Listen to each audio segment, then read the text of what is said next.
The ultimate goal in sport jiu-jitsu is to submit your opponent. A submission is also known as a tap, where you tap on the body and let your opponent know that I quit. It's kind of the uncle of Brazilian Jiu-Jitsu.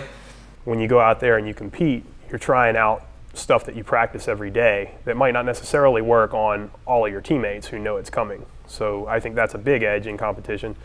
Another reason why you might want to compete is just to test yourself, period. You know, to get out there and see where you are against the level of other individuals. So like say you're a blue belt in Brazilian Jiu-Jitsu and you have maybe 2 or 3 other blue belts that you train with on a regular basis that are about your size. Well, they're going to know your game back and forth for sure. If you go out there against somebody from another town who you've never seen before, it's completely different. There you go, there you go. If you fight the whole time limit and there was no submission, it will go to a point system based on the dominance of the positions that you had within the match. So if I have better dominant positions than you in the match, I'll get certain points for that, and whoever has more points at the end of the match wins, just like a wrestling match. It's also a different atmosphere. You know, with the referee is watching the points, you're not always necessarily thinking about points when you're in here. The referee's watching out for illegal techniques that you might be doing. They're looking out for your safety and for your opponent's safety. So the whole atmosphere is just very different when you compete, and it's something that I would recommend everybody who does Brazilian Jiu-Jitsu do at least once, just to get the feeling, to try it out.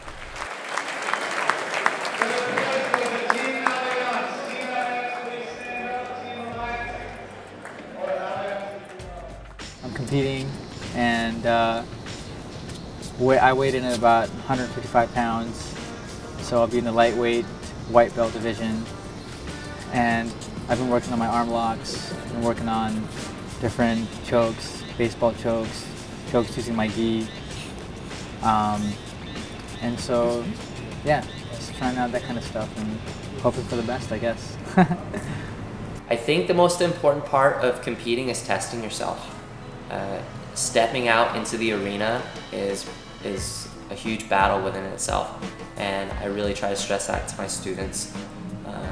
I tell my students, like, if they're able and capable, both mentally, physically, and spiritually, to go out and compete, that I highly advise it, because I think it really pushes your limits. It tests you as a person, makes you think about your training, kind of shows you what you're doing right and what you're doing wrong, and it gives you a focus inside the academy, as opposed to just coming in and training every day, which is a beautiful thing. Sometimes it's good to have a focus in your training, so competition will very much focus you to think about the fight at hand and what you need to do to be successful. If you weren't successful, then that's a good thing too, because I think you learn more from losing than you do from winning.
Within the weight range.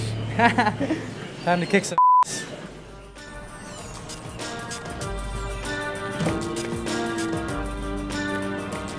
What's up, Rudy? You register online? What's your name? Up at a wing. That's you? Oh, no. Yeah, weighing people. Hang on. Where did my... They can be changed more because some of the people don't show up. Okay. But these are mainly. You're only doing one division? Yep. Oh no. Alright, go right through that door behind you, and Rudy will weigh you in. Awesome. And, hey Russell, Andrew went to get the wristband, he'll be back shortly.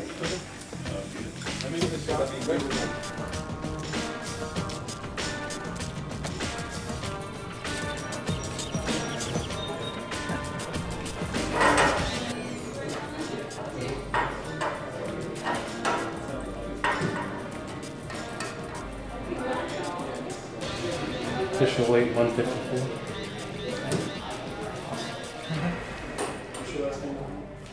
Well, tomorrow is the day of the competition. I'm a little nervous right now, but I guess that's natural.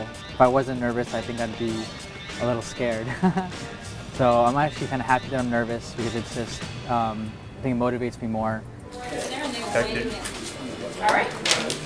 So if I get to go, I'm gonna. You're good to go. I need to give you a wristband.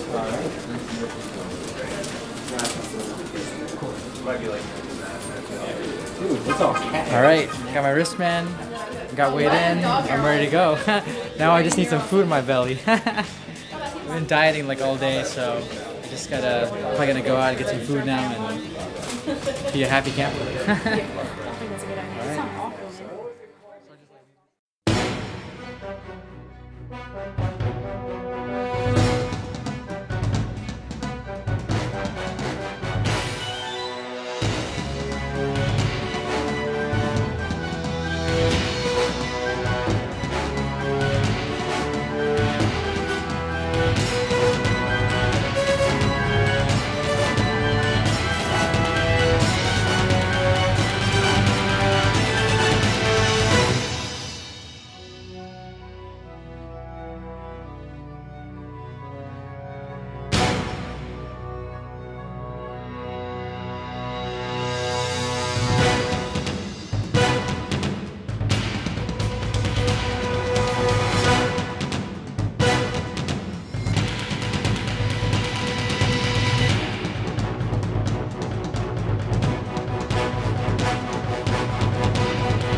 Drive! Plant your feet and drive!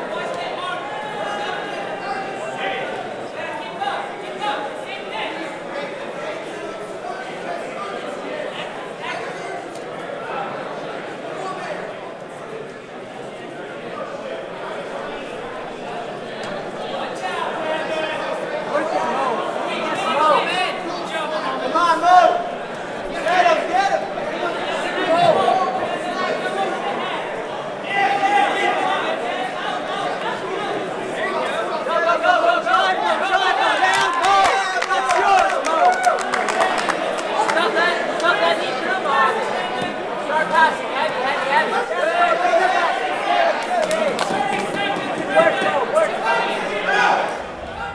I didn't do that great in the competition, I'll tell you right off the bat.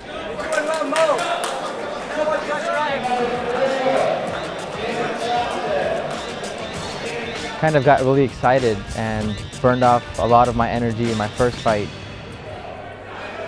Elbows in, elbows in.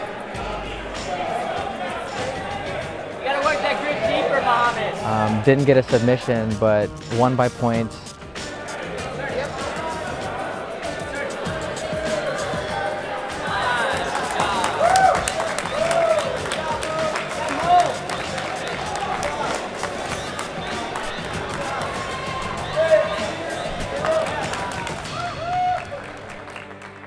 After my first fight, I was really tired.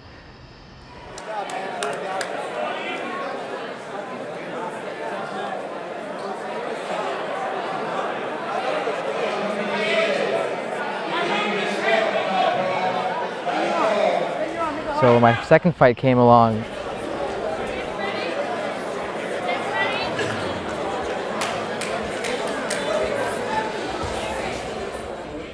I think I was doing all right. We were rolling around the ground. I swept the guy.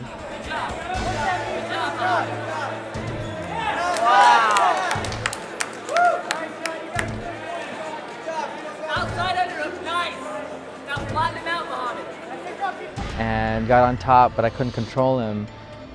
I think he was probably a wrestler. He was pretty good. His jiu-jitsu was pretty good, and his sprawling skills were good as well.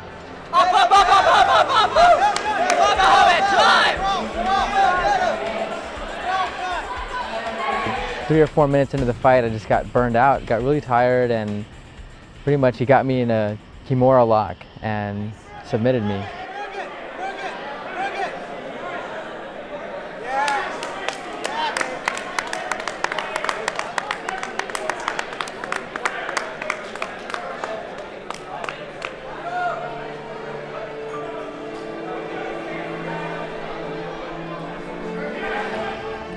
So I didn't do as well as I hoped I would. The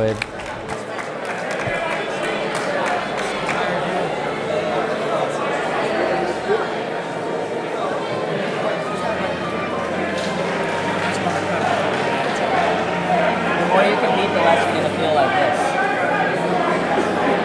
That's all nerves. Just nerves sapping your adrenaline. After the competition, it took me a couple of days to recuperate because I was a little bummed out, kind of upset with myself. But then I realized my mistakes, which was the best thing, I think. I realized that jiu-jitsu, unlike other martial arts, unlike a lot of other things in life, requires patience and technicality more so than strength. The whole underlying theme, I guess, of jiu-jitsu is that it's a martial arts that's made for the little man, someone who has less power, who has less energy, and someone who would be able to defeat a much larger opponent by pure technical skill as opposed to strength. Competition will very much focus you to think about the fight at hand and what you need to do to be successful. If you weren't successful, then that's a good thing too, because I think you learn more from losing than you do from winning. I've won a lot of jiu-jitsu matches, but I've also lost quite a few. And I can look back on those losses and I can tell you exactly what I did wrong. Losing the competition enabled me to re-examine my strategy and approach it in a new direction. And I can tell you what I did after those matches when I came back in the academy. But a lot of my wins, I remember the wins, those are happy times for me, but I didn't take as many lessons out of them. So on some level, I actually sometimes enjoy losing because I learn, and that's what jiu-jitsu is about for me. It's about learning about myself, it's about learning about the art that I'm training in, and it's about improving. Overall, I think it was a good thing for me, even though it sucks to lose. But, like Michael Jordan said, you can't ever win, you'll never become the greatest if you always win. You have to lose some in order to become better and better. Because I think in a lot of aspects of life, the most learning comes from the hardest experiences, and when you go through the roughest times, that's when you learn the most. So I'm glad I've learned a lot from that.